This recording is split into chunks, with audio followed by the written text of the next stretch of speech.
de criminels, de violeurs, des prédateurs sexuels ñoo ñoo nekk ci entourage Wally Seck ak ci public am ay genre rangu les VIP VIP Passenger Mr. Paul Wade, passenger Mr. Shingo Fujimoto, jet set passenger Miss Louise jet setters ñu ne la kii looy liggéey ñu ne jet setters la looy liggéey ñu ne businessman la mais mës ngeen gis ci passeport ñu bind profession businessman Sénégal ngay gis nit taxaw ñu ne la lan ngay liggéey nga ne businessman la mais lan ngay business lan ban business ban liggéey moom lan ngay liggéey businessman profession la lan mooy businessman mais businessman mooy dóor ko li njaa businessman dóor fii génn fee suul bukki sulli bukki loolu la ñu woowee business mais loolu mooy businessman la Sénégal ngay gis 80% yi nit yi kus karawaat yor sac di dox nga lan nga gaara otoom di lan nga non businessman la mais c'est du jamais vu ça lan nga jet setteuse la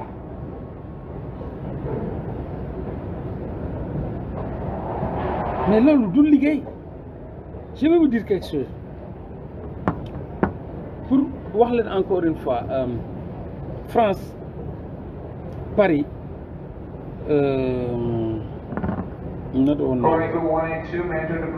Paris boo demee Pigalle dafa am ay club yu naan club échangiste lundi ba dimanche day am ay soirée yoo xam ni dañuy imposer ku ci nekk da ngay ànd ak góor maanaam couple ngeen dugg boo leen duggee da ngeen di jël seen yére ku ci nekk dañ la jox caabi da ngay fay ku nañu jox la caabi nga yéeg ubbi sa tiroir def ci sa yére jël sa fekk fa serviette jël serviette bi maanaam nu France laa la wax de club échangiste nu serviette rek ngay woddoo ngeen di laalante seen biir ñëpp maanaam comme nii rek fi nekk club échangiste yow nga xool kenn jigéen ngeen tëddante après ngeen nangam ak nangam dama xam ni liggéey foofu am benn booy boo xam ni sama te ma xaw ma fans laay wax xaw ma mën naa ne fans mais xam nga rek man bëgguma di wax fans Paris boo demee Pigalle ñi ngi fa def foofu si du benn du ñaar dafa am ay club échangiste Paris Pigalle c'est clair Pigalle Paris ay club échangiste boo ñëwee day am ay yoo xam ni couple la yoo fa da ngay indi couple ki indi ngeen di échangeante maanaam nga jël kii gelam tëddee ko kii jël jabaram tëddee ko kii jël jabaru jàmbur tëddee ko loolu mooy club échangiste dañuy échangeante club échangiste mi ngi fees dell Pigalle dell Pigalle man bu Pigalle laay def parce que Pigalle dama bu ma nekkee pare dama doon dem seet sama booy boobu noonu ñu toog fa parce que moom fa lay liggéeyee des fois même ci portable am dafa installé logiciel bi nga xam ni mun nañ toog di xool ñan ñooy dugg ak ñuy génn dañoo mës a toog noonu rek benn samedi nday ndaak ñëw nday ndaak bi ngeen di seetaan mu yor micro bi di wax nday ndaak ci boppam tem yor nekk ci seen petit gàlle nday ndaak ñëw dugg fa nday ndaak sama bët jaxaran ma gis nday ndaak dugg ci club échangiste boobu foofu boo fa duggee doo sol yére xamuñu maamu nday ndaak xamuñu bàjjanu nday ndaak doo sol yére club échangiste yaakaar naa ni ñu bëri xam nañ club échangiste boo duggee serviette kese ngay yor te ngay futteeku taatu neen ñu jox la serviette après ngeen jaxasoo ngeen di laalante rek boo pare kee dëpp la kee dippi kee dëpp ngeen di laalante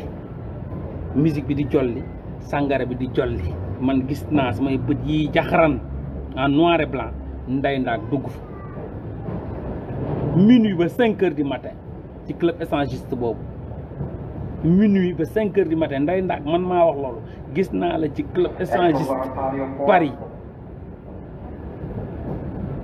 nga dugg ci club échangiste minuit ba 5 heures du matin ma gis kuñ naan Moustapha Gueye lutteur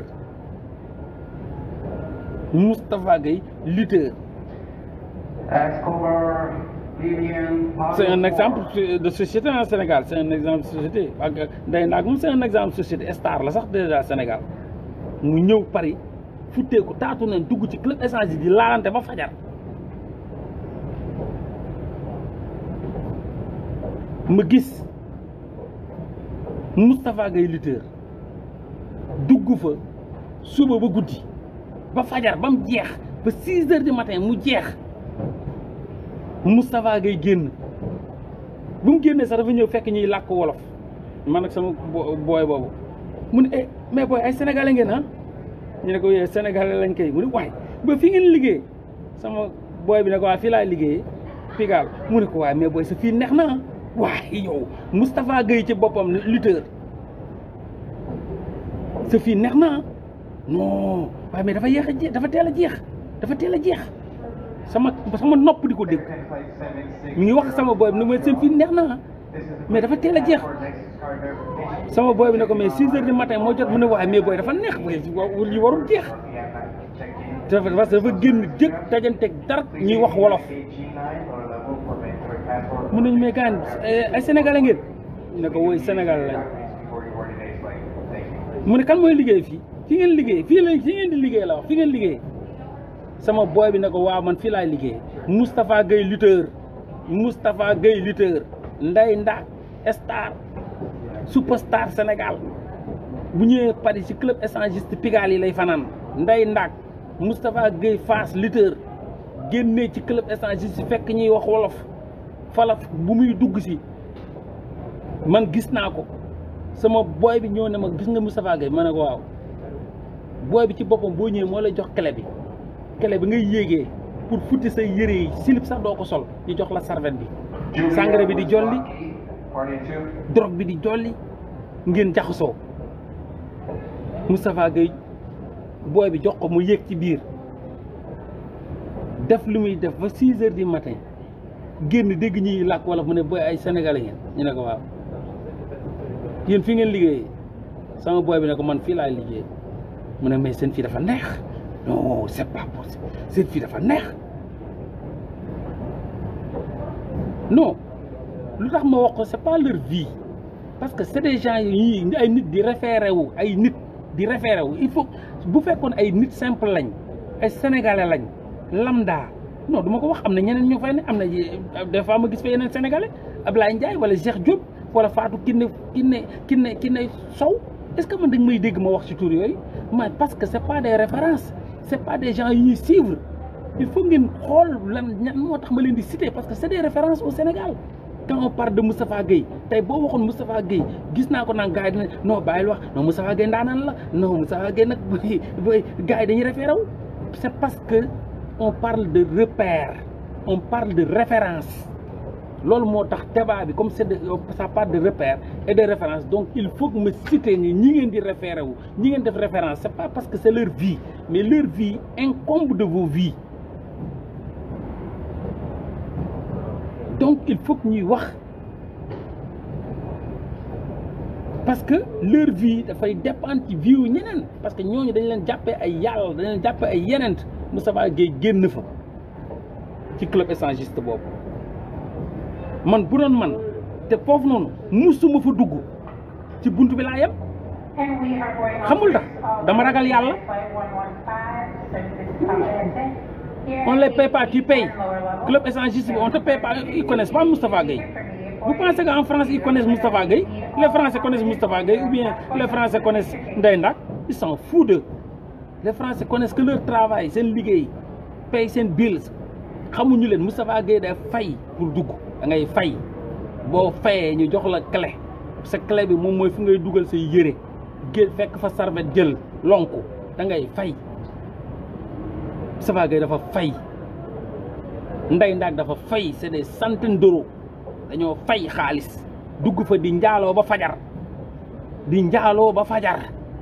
ñooñu ñee ñëw Sénégal yor seen i 4x4 ñu ne Moustapha Gueye romb nañu 4x4 Moustapha Gueye non kii ndaanaan la non Ndeye Ndack man daf ma neex non Ndeye Ndack ngay dégg mairie naan daf ma neex xale yëpp bu ko doon ni Ndeye Ndack fekk ab caga la buñ demee France ñi ngi ci club échangiste yi je parle pas des ay nit yi ay inconnus je parle des icônes je parle de vos stars ci ñi ngeen yaakaar yéen ñi ngeen di référé wu pour defar seen àdduna parce que tout le monde veut devenir tous les lutteurs rêvent d'être Moustapha Gueye toutes les stars de la télé rêvent d'être un Ndeye Ndack tous les chanteurs rêvent d'être un Youssou Ndour tous les chanteurs ñama rêvent d'être un Wally Seck. Donc ces gens-là doivent montrer une autre vie, une autre façon de faire parce que dañoo yanu ay fardeau. Man maa ko wax Mollah Morgun dama ne Ndeye Ndack gis naa la jaxaran samay bët nga dugg ci club échangiste Pigalle di laalante ba fajar ak ay inconnu. Moustapha Gueye gis naa la nga dugg ci club échangiste Paris Pigalle di laalante ak ay inconnu xaw ma bàyyi nga fa sa jabar a ngi Sénégal xaw ma di laalante ba fajar génn nañ dafa neex waruloon teel a jeex 6 heures du matin yaa fa mujjee génn man gis naa la bu ma gisul keneen tam duma ko ci wax. Il faut ngeen xool ñi ngeen di référé wu Sénégal dafa nekk en panne de repère jeunesse bi dañoo réer di làmbaatu xamatuñ ku ñu war a naw xamatuñ ku ñu war a jàpp xamatuñ ku ñu war a bëgg parce que média bi moo leen gëmloo ni ku am alal ngeen war a follow ku am alal ngeen war a fonk ku am siw ku am tur ngeen war a bëgg. bu leen lijjanti ni mu ko amee bu leen lijjanti fu mu ko jëlee bu leen lijjanti lu mu doon def non follow leen ko parce que daf ko yor man loolu laa bëggul. loolu daf baaxul ci jeunesse nag y a le côté spirituel et le côté temporel le côté spirituel et le côté temporel tey amul benn sénégalais boo xam ni bëgg nga doon ku sóobu ci mbirum yàlla ku dund farata ku dund sunna wala ku dund sa religion parce que Sénégal c'est un pays laïque quand même ku dund sa religion ku gëm sa bopp kooku bëgguñu ko moo tax Sénégal lan la lay xasee waaye yow jógal fële nga ne lu tax ma war a jóge fa ñu ne waaye da ngaa ñàkk yoroo dara noppil di nga gis sénégalais bu ne sénégalais noppil nga ne ko lu tax ma war a nopp mu ne parce que yoroo dara loolu la ñuy def ci live yi saa yooyu live yi ay nit ñuy génn ñuy loolu la ñuy wax waaye bu ñu sonal waaye noppil amoo dara yow da ngaa torox wax leen rek loolu lañ lay xasee da ngaa torox amoo dara moo kon am ñàkk moo war a tax nit war a noppi quoi kon ku am moom am moo war a tax nit wax noonu ngeen di gisee yéen société sénégalaise bi am ku am moo war a wax ku ñàkk dafa war a noppi waaye loolu ban loi la fan la ko yàlla bindee fan la ko bible bindee fan la ko kaamil bindee ne ku am moo war a wax ku ñàkk dafa war a noppi ba ñu koy xasee sénégalais yi ba buñ la bëggee noppiloo sax dañ laa noppil pauvre type amoo dara da ngaa ñàkk ne da nga ñàkk ay idée de da nga ñàkk ay vision de da nga ñàkk amu poos donc société boobu noonu dafa perte valeur société boobu noonu moo tax ngay gis jigéen bu judd rek doon caga góor bu judd doon góor jigéen bu judd doon lesbienne góor bu judd doon cogg parce que c'est en quête éternelle d'argent en quête perpétuelle argent boo jàng sax jàngoo pour am xam-xam ne jàngal pour boo tekkee nga dimbale say waajur jàngal pour nga tekki dimbale say waajur déedéet jàngal pour nga am xam-xam déedéet jàng de bu njëkk ba dañ doon jàng pour am xam-xam waaye léegi Sénégal ndeysaan pays boo xam ni matérialiste capitaliste léegi jàngal pour nga tekki jëriñ ma la nga tekki jëriñ ma paa bu nekk loolu lay wax sa doom jàngal pour nga tekki jëriñ ma waxu la jàngal pour nga bëri xam-xam de jàngal pour nga am xam-xam arme-toi de science defal sa bopp bi xam-xam wutal xam-xam doom bëgguma dërëm wutal xam-xam doonal xam-xam doonal Cheikh Anta Diop doonal Lumumba doonal Serigne Bamba doonal Baye Niass déedéet jàngal pour nga tekki matériel pour nga tekki nga dimbale ma man sa baay man sa yaay le matériel l'instinct de survie lekk naan dugg douche et vous pensez que cette jeunesse là mérité wul ñu sauver ko mais lan ngeen di gis ci seen télé yi au-delà de la pauvreté de la promiscuité de la précarité loolu moo waral tey les prédateurs sexuels bu ñu yoree ku néew dañuy tëddee seen doom yi gis nga li dal Diop Mamadou Diop bii nii dama ko yàgg wax bu ma demee Dakar damay dem souvent ci sama benn copain kenn xam na ko Babs dafa yore benn pas hôtel dafa yore benn auberge parce que man damay dem ci point yoo xam ne dinaa mën a nekk en face de la vie bu ma demee Paris damay dem fréquenter Pigalle ci sama copain bi mun a xam monde bi nu muy doxee mafia parisienne bi bu ma demee Sénégal aussi fu may fréquenter di fa naanee caayin sama copain Babs respect à lui dafa am auberge man bu ma ñëwee dama ñëw rek toog buntu auberge bi teg caayin wallahi azim ngay gis xale yi ni ñu leen di wàccee ndeysaan sama rakk yi ngay gis xale yi sénégalais yi ni ñu leen di wàccee ci oto yi gis nga auberge bi billaahi wallahi du arrêté xale yi jigéen ñu leen góor yi di indee di leen tëddee gis nga paquet protect laa la wax la Babs di teg ñaari paanu protect day jeex ci benn fan ñaari paanu protect Sénégal laa la wax Sénégal lu fa nekk ci njaaloo ak boneef ñaaw teef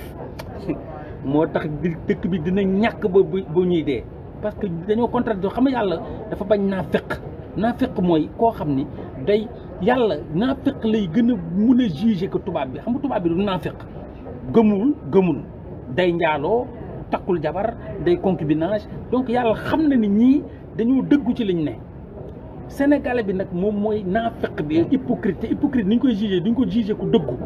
hypocrite mooy ku lay gëmloo di gëmloo yàlla di gëmloo ñëpp ne man jullit laa waaye di jëfee nu yéefër kooku la yàlla gi gën a mbugal ko ki nga xam ni moom yéefër la wane ni yéefër la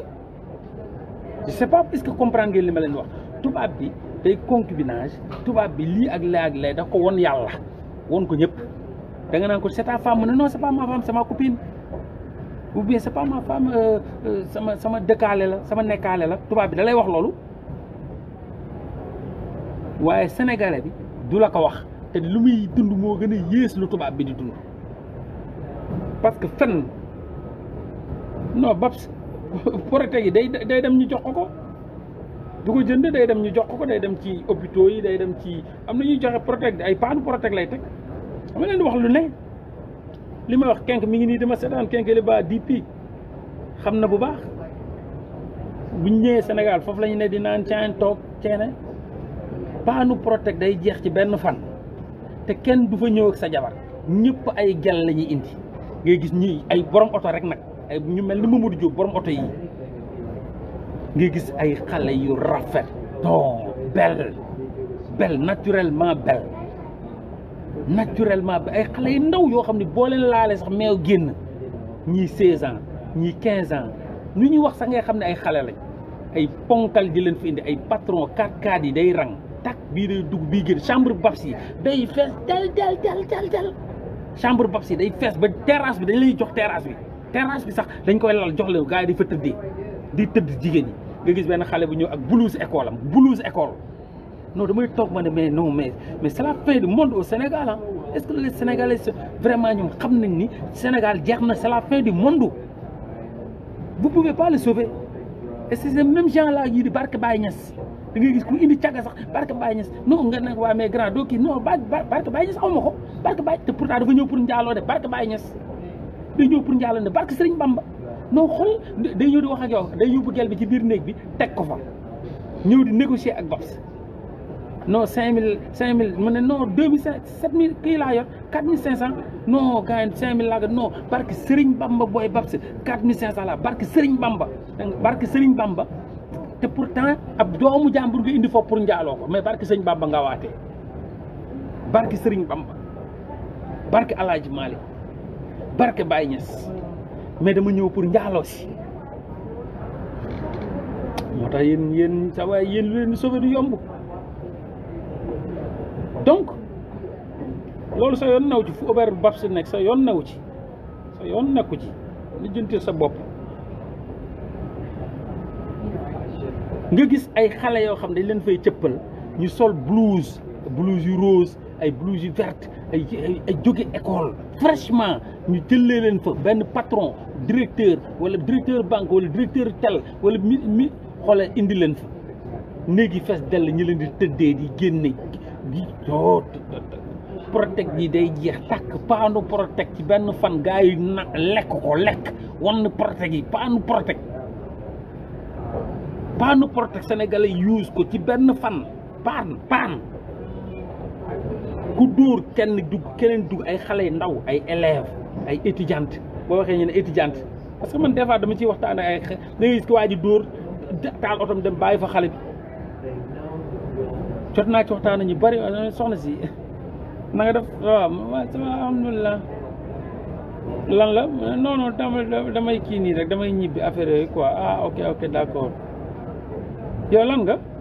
looy def mu ne comme ma ne ko looy def dans la vie non man étudiante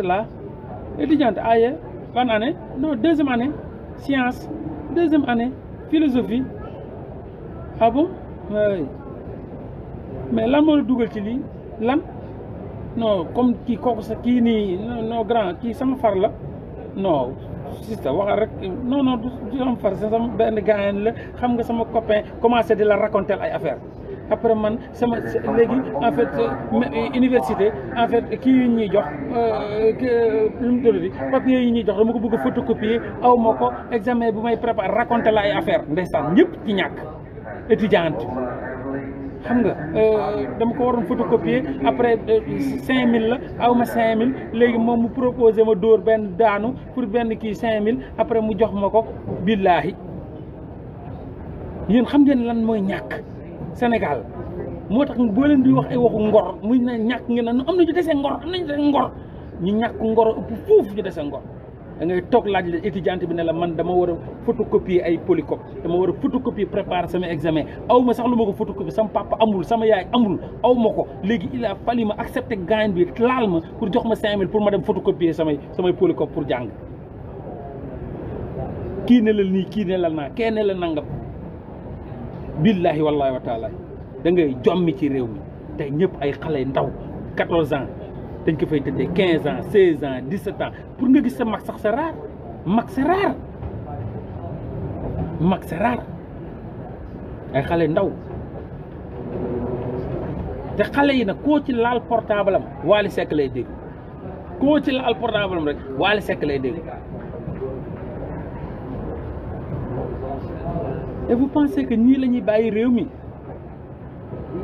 ngeen lii dafa feeñ rek mais gis nga chaque jour que Dieu fait boo taxawee ci auberge yi gis patron yi ni ñuy dugalee xale yi ni ñuy foowee xale yi